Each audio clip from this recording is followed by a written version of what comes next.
The Yamato had the ability to split man from demon.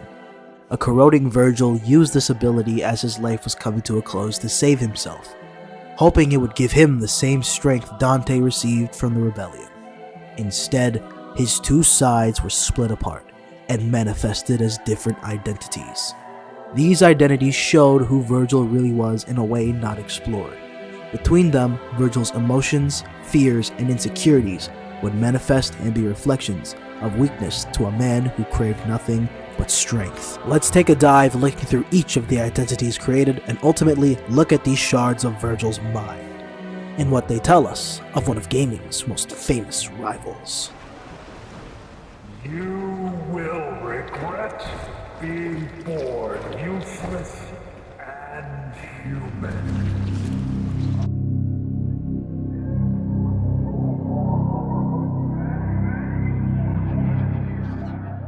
Urizen is the thing that Vergil wants to be the most. Power incarnate. He's strong. He's not human. He's a giant. He's a king. He's everything Vergil wants to be, and yet when you look at him, he's nothing like Vergil. It's shown in his physical appearance, but in Vergil's pursuit of power, it has transformed a side of Vergil past who he wanted to be. His pursuit of power turned Urizen into the exact person he despised. Someone like the demon King Mundus.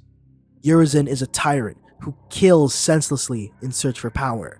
His memory of who he is or why he's doing this is very non-existent. His sense of certain hatred is what keeps him going, not being strong enough and losing to Dante.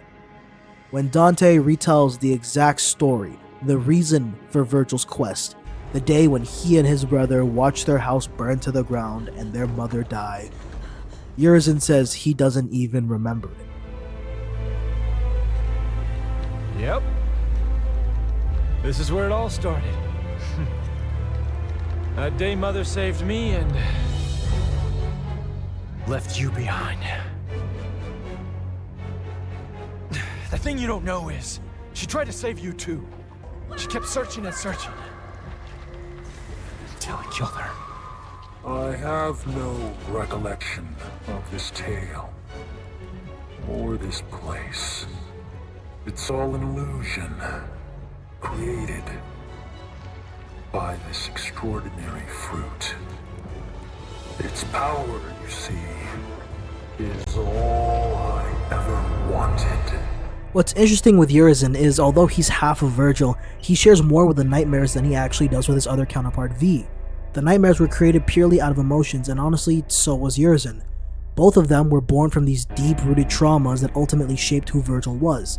They live on for the purpose of trying to overcome these issues and ultimately themselves. But unlike the nightmares where they're self-aware and know they're in the wrong, Urizen is too blind on his quest for power to see this. Really, there's not much we can say about Urizen for this to be a super long segment despite him being the main villain. He only shows up in Devil May Cry around 5 times, but there is enough for this amount of screen time he's in to tell us a lot about Vergil and his demon side, and what makes being human, something Vergil discarded, also extremely vital to who he is. Cause if he loses sight of what makes him human, he becomes someone like Urizen, a wandering disaster, mumbling about power for no real cause. Even in Urizen's final moments, he's like a thirsty person in the desert begging for water. Nothing he wants more but power and not losing to Dante. For if you can't even defeat me, then you've already lost. I will not lose. Not to Dante.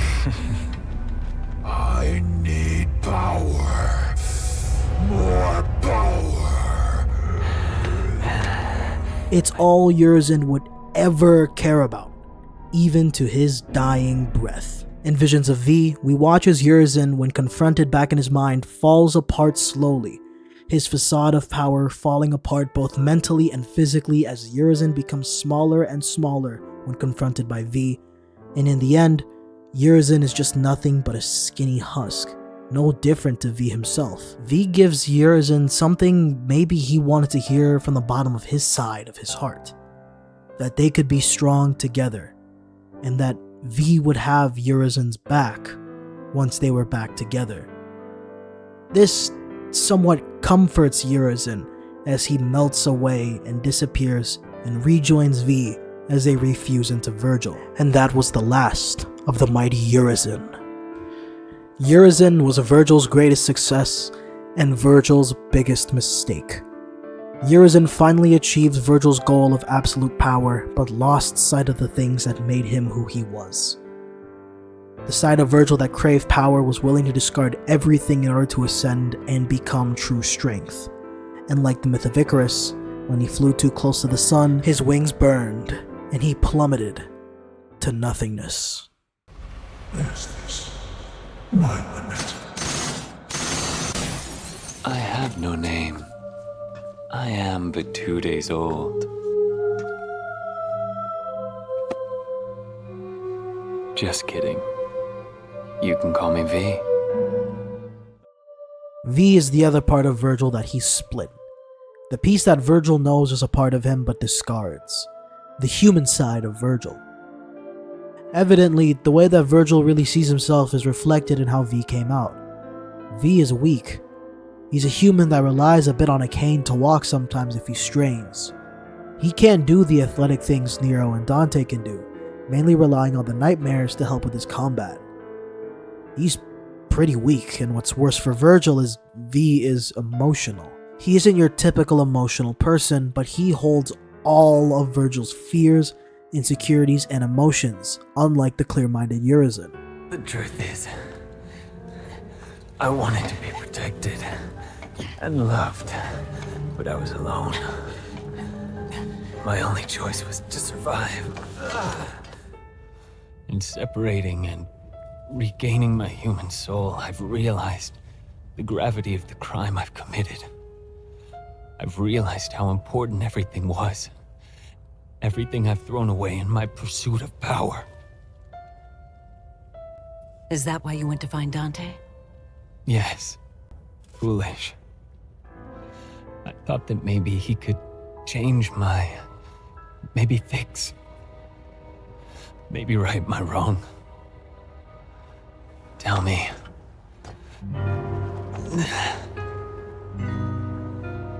Was this fool before you, right? The truth is, the reason Vergil envisioned V like this is because Vergil in his heart still sees himself as that scared little boy who misses his family and misses the childhood he once had, but is too weak to take action for it. It's the exact reason why Urizen in contrast is so powerful, yet nothing like Vergil. V is what he really thinks of himself, and is Vergil's biggest insecurity. It's a lot worse that he believed his consciousness would be split to Urizen, and his horror when he found out he subconsciously saw his own mind as weakness on the quest to power, and was thrown away to V rather than the strength of Urizen. This is why he's so regretful. In the third person, V realizes that Vergil and now Urizen have been no one but bringers of death and destruction. Even when he was Vergil, to build the strength, to be able to be strong to protect, he's done nothing but leave bodies in his wake. The manga Visions of V adds so much depth to this. If you thought Devil May Cry may have needed more time to focus on the plot, this manga is great and adds so much more to the story. From the beginning of his existence to seeing the events of the games through V's eyes, it's a really great read. But there are some major things in the manga that matter for V's arc.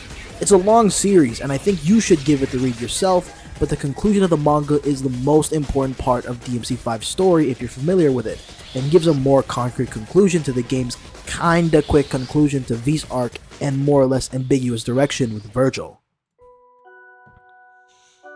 In V's final moments as a separate identity, Vergil has a conversation with himself, a younger Vergil, the day they lost everything.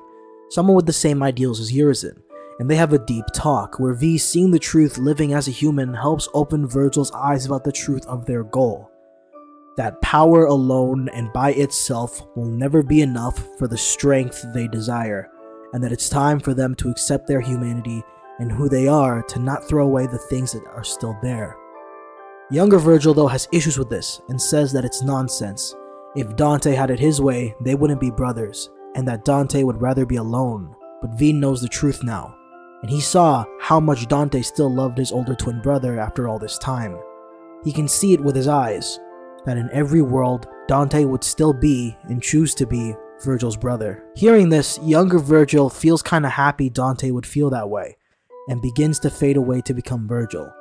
V though gives him something to take with him, the book that both V and Vergil had from their childhood, and Vergil and him began to disappear together and reform Vergil. When defeated in the final mission, Vergil gives Nero at the end of their grand brawl the exact same book that V held on to the whole time.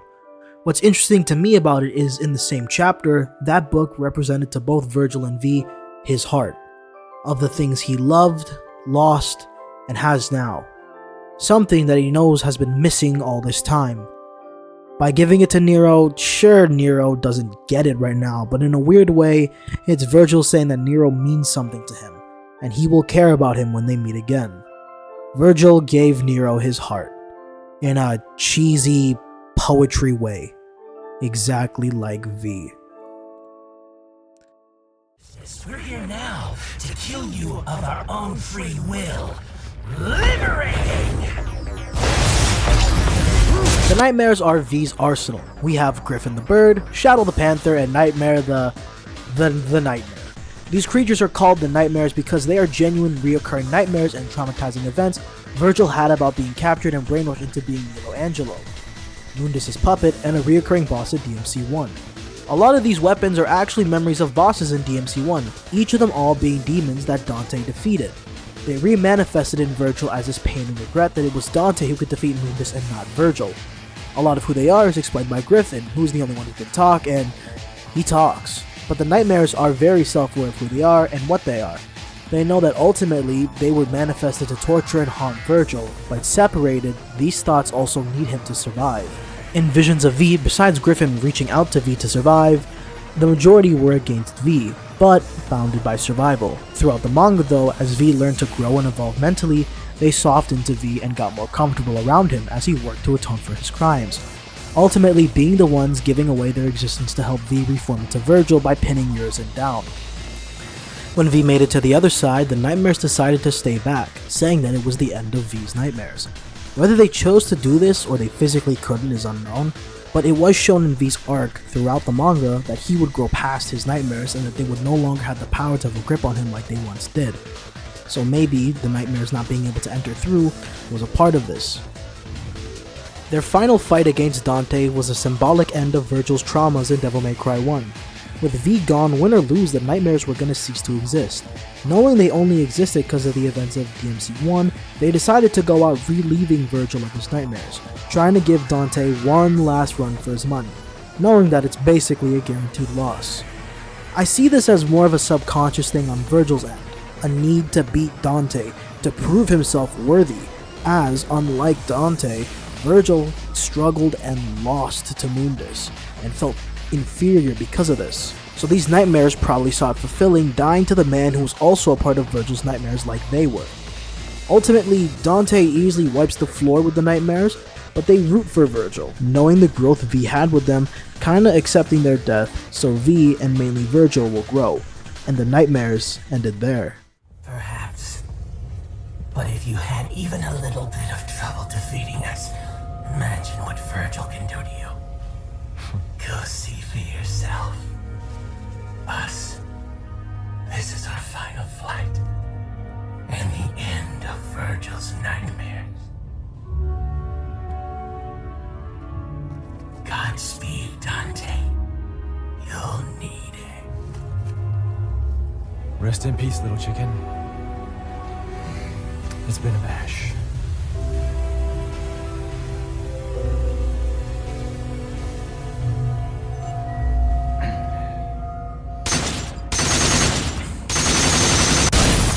Vergil is an interesting character. So much of Urizen, V, and the Nightmares open the mind of this usual stoic character that shows so much about Vergil, from what he thinks about himself and the mental obstacles he had to hurdle through to understand the strength he wanted so badly. From fear to envy to love and hate, Devil May Cry 5 was a major arc for Vergil that he will remember in future entries. From weakness to strength, with Vergil reassembled, these stories will continue as Vergil walks the path of power. but at least now, not alone. So, DMC6 might never come. Tune in the midsummer time when we discuss how this character arc paid off in an anime gacha game.